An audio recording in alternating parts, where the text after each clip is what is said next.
आप सभी भाई बहनों को नमस्कार, सुप्रभात। सार्थक और बिल्ड पॉइंट यूट्यूब चैनल आप सभी लोगों का हार्दिक स्वागत करता है। चैनल पर नए हैं तो चैनल को सब्सक्राइब करके वीडियो को लाइक कर दीजिए, शेयर कर दीजिए, बेल आइकन दबा करके रख लीजिए ताकि आपको नोटिफिकेशन मिल जाए और आप उसे शेयर कर पाए। खबरों की शुरुआत करेंगे। आप सभी लोगों को जो चीजें बताई जाती हैं, जो बातें कही जाती हैं, वो कभी न कभी आप लोगों के सम्मुख जरूर आती हैं। जैसा कि हमने कहा था कि प्रियोरिटी में इनके पीसीएस और आरओ हैं और सेंटर वगैरह जो है अब की बार सरकारी संस्थाओं को ही बनाए जाएंगे। ये सूचना मैंने आप सभी लोगों को 7-8 दिन पहले ही बता दी थी। आज उन्हीं सारी चीज़ों की चर्चाएं हैं और लोक सेवा आयोग प्रायोरिटी में रख रहा है सबसे पहले आपकी आरओ को। ठीक है ना। आज इनकी मीटिंग होने चल रही है। आज की ही तारीख में आप सभी लोगों को मैं बता दूं कि इनके परीक्षा शेड्यूल पे भी मुहर लग जाएगी। ठीक है ना। और निश्चित तौर पे इसी सप्ताह के भीतर ही आप लोगों को एग्जाम शेड्यूल भी देखने के लिए मिल जाएगा। क्यों? क्योंकि 10 जून के बाद जो भी इनकी परीक्षाएं आयोजित होंगी 31 दिसंबर सन 2024 तक की सारी परीक्षाओं का क्लियरेंस ये रखेंगे। और मजे की बात यह है कि आप सभी लोगों को जिन समस्याओं का सामना करना पड़ा है इतने दिनों तक, उन सभी समस्याओं से निजात मिलने चल रही है। अर्थात आप सभी लोगों के जो प्रतीक्षित विज्ञापन रहे हैं उन विज्ञापनों का भी पूरा लेखा जोखा आप सभी लोगों के सम्मुख आने वाला है। तो चैनल को सब्सक्राइब करके वीडियो को लाइक शेयर जरूर कर दिया करें और अधिकाधिक संख्या में वीडियोस के साथ विद्यार्थियों में ग्रुपबंदी करिए ताकि चैनल पे सब्सक्राइबरों की संख्या बढ़े। ठीक है ना। ये आप सभी लोगों का भी नैतिक दायित्व है। दूसरी महत्वपूर्ण अपडेट है आप सभी लोगों की, क्योंकि आज फोकस सिर्फ और सिर्फ लोक सेवा आयोग की मीटिंग पे है। ठीक है। ये मीटिंग इसलिए भी ज्यादा महत्वपूर्ण हो जाती है क्योंकि एलटी जैसी खंड शिक्षा अधिकारी आदि का भविष्य तय होगा और ये बातें स्पष्ट हो जाएंगी। जैसे कि पूर्वत सुनने के लिए मिल रहा है कि चुनावी आचार संहिता समाप्त होने के बाद ही कुछ चीजें हो पाएंगी। तो ऐसी कोई परिस्थितियां फिलहाल तो नहीं दिख रही हैं कि चुनावी आचार संहिता के चक्कर में जो है आप लोगों की वैकेंसी जो है फंस जाए, क्योंकि कल इस बात का भी क्लियरेंस हो गया था कि हाँ, शैक्षिकार्ताओं का जो संबंधित विवाद था वो सारी चीजें क्लियर हो चुकी हैं। इसलिए किसी भी तरीके से अब विद्यार्थियों को परेशान होने की आवश्यकता नहीं है। कुछ टेक्निकल चीजें आयोग पे भाई पेपर रद्द होता है तो बहुत ज्यादा किरकिरी भी होती है, आउट होता है तो लोक सेवा आयोग की भी किरकिरी होती है, सरकार को भी आर्थिक नुकसान उठाना पड़ता है। तो सारी व्यवस्था को एकदम वेल मेंटेन किया जा रहा है और बहुत जल्दी ही आप सभी लोगों को एग्जाम शेड्यूल वगैरह देखने के लिए मिलने वाला है। तो चिंतित बिल्कुल ना हो। सार्थक government job point YouTube channel subscribe करके वीडियो को लाइक शेयर जरूर कर दिया करें। दूसरी महत्वपूर्ण अपडेट है आप सभी लोगों की टीजीटी पीजीटी 2022 के लिए। टीजीटी पीजीटी 2022 में जो पदों की संख्या बढ़ाई गई है उनका लेखा जोखा आप सभी लोगों को ई पोर्टल पे 15 अप्रैल तक देखने के लिए मिल जाएगा, क्योंकि इनकी वेबसाइट की लॉन्चिंग भी यथाशीघ्र होने चल रही है, जिसके माध्यम से आप सभी लोगों को सारी चीजों का क्लियरेंस देखने के लिए मिलने वाला है। ठीक है। तो आप लोग इसके लिए बिल्कुल भी चिंतित मत होइए, निश्चिंत रहिए, बेफिक्र रहिए। और जब ये पता चल जाएगा कि हाँ हमारे उसमें कितना कितना पद है, सारी चीज़ें वो हमारी क्लियर हो जाएंगी, तो जाहिर सी बात है बेहतरीन अवसर का लाभ वो तमाम विद्यार्थी उठा सकेंगे जो कि इस बात को लेकर के नर्वस थे कि पदों की संख्या कम है, किसी में 0 है, किसी में 4 है, किसी में 3 है। ऐसी परिस्थितियां जो है विद्यार्थियों के सामने फिर नहीं रहेंगी। तो आप लोग इसके लिए चिंतित मत होइए। जुलाई को टारगेट बना करके आप लोग टीजीटी पीजीटी की तैयारियां शुरू कर दीजिए, क्योंकि अमूमन अधिकारियों का और सदस्य वगैरह का ये कहना है कि जुलाई में हम लोग पेपर आयोजित करेंगे। तो तैयारियां अपनी स्टार्ट कर दीजिए। चलिए आगे बढ़ते हैं। अब बात करेंगे आपके टीजीटी पीजीटी 2016-2021 के संबंध में। अभी एक प्रतीक्षा सूची आप सभी लोगों की आई थी। एक प्रतीक्षा सूची हमारे लोग के जो याचिका पे है लगभग 166 सीटों का, और सबसे बड़ी चीज यह है कि इसका पूरा लेखा जोखा उपलब्ध हो चुका है और विद्यार्थियों की फाइनल जो लिस्टिंग है वो स्टार्ट हो चुकी है। जो विद्यार्थी अभी हमारे साथ जुड़ना चाहते हैं उनके पास थोड़ा सा वक्त जरूर है, आप हमारे साथ जुड़ सकते हैं और उसका लाभ उठा सकते हैं। 97 इस व्हाट्सएप नंबर पे आप हमसे संपर्क करिए और हमारी याचिका से जुड़ करके इसका आप लाभ उठा सकते हैं। सीधे तौर पे आपको लाभ की स्थितियां उत्पन्न होगी और आप भी कहेंगे कि हाँ, वास्तविकता में इन सारी चीजों से जुड़ने का ये लाभ तो हमें अवश्य हुआ। तो चिंतित बिल्कुल ना हो, हमारे साथ फटाफट जुड़ जाइए ताकि आप लोगों को बेहतरीन से बेहतरीन अवसर हम उपलब्ध करा सकें। बहुत से विद्यार्थियों की फाइनल जो फाइल थी वो कोर्ट में जमा हो चुकी है। कुछ विद्यार्थियों का जो शेष है, जो विद्यार्थी नए जुड़े हैं, उन विद्यार्थियों की भी फाइलिंग की जा रही है और इन सारी चीज़ों को भी हियरिंग के पहले पहले जो है वो कोर्ट में सबमिट कर दिया जाएगा।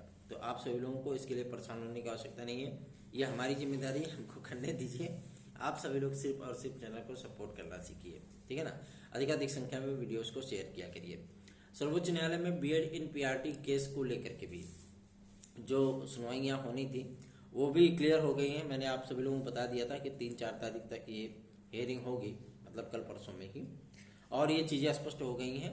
4 तारीख को आपकी ये हियरिंग कंप्लीट होने चल रही है और विश्वस्त सूत्रों से पता चला है, क्योंकि हम लोगों के रिक्वेस्ट पे हम लोग इतने मेहनत की है तो जाहिर सी बात है अटॉर्नी जनरल खड़े हुए हैं।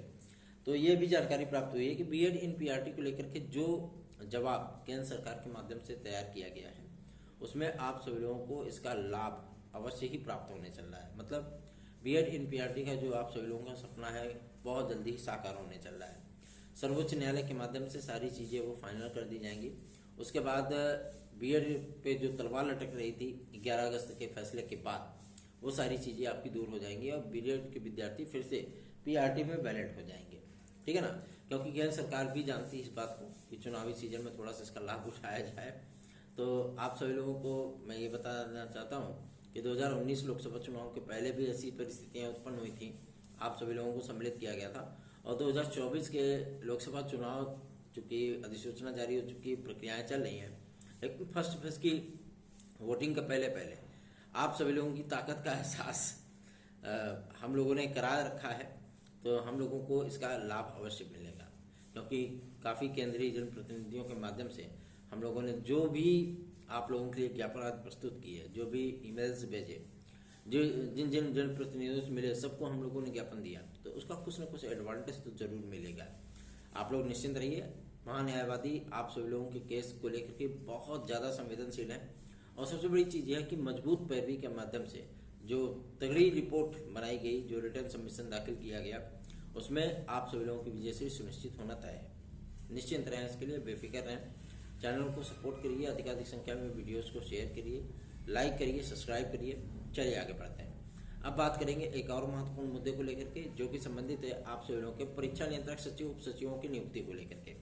निर्वाचन आयोग से मंजूरी तो मिल गई है, लेकिन अभी शासन ने इनकी नियुक्ति का आदेश नहीं जारी किया है। आज ये चीज़ें कंफर्म की जाए कि आखिर परीक्षा नियंत्रक सचिव वगैरह कब तक आ रहे हैं आपके, क्योंकि कार्यवाहक से कब तक काम चलेगा, ये सारी चीज़ें भी क्लियर हो जाएं और ताकि आप सभी लोगों के आयोग का जो काम है वो तीव्र गति से आगे बढ़ सके। सूचना प्राप्त हुई है कि सेंटरों की जो मांग है वो बहुत जल्दी ही शिक्षा सेवा चयन आयोग के माध्यम से प्रेषित की जाएगी जिला विद्यालय निरीक्षकों को सेंटरों का लेखा जोखा भेजने के लिए, कि ऐसा ना हो कि मतलब दूर दराज के इलाकों को सेंटर बनाया जाए, ठीक है ना। तो मंडल पे ही आप लोगों का पेपर होगा, प्रत्येक जिले में आप लोगों का पेपर नहीं होगा, ठीक है। तो ये आप लोग अपने दिलो दिमाग से ख्याल निकाल दीजिए। जैसे चयन बोर्ड 2011 और 2016 का पेपर कराता रहा है, आप लोगों का मंडल मुख्यालयों पर ही पेपर आयोजित होता रहा है, उसी तरीके की परिस्थितियां आप सभी लोगों की यहाँ भी होंगी, ठीक है। टीजीटी पीजीटी 2021 भूल जाइए, वो अलग चीज़ था कि 75 जिलों में सेंटर बनाया गया था और बाद में बहुत सारी दिक्कतों का सामना विद्यार्थियों को करना पड़ा था। तो अब आयोग जो है वो आप सभी लोगों का मंडल स्तर पे ही पेपर आयोजित कराएगा, ठीक है। इसके लिए परेशान होने की आवश्यकता नहीं है। हाँ, ये बातें जरूर है कि परीक्षा नियंत्रक सचिव वगैरह आने के बाद और अपर महाधिवक्ताओं की नियुक्ति होने के बाद सारी चीज़ें स्पष्ट हो जाएंगी, क्लियर हो जाएंगी।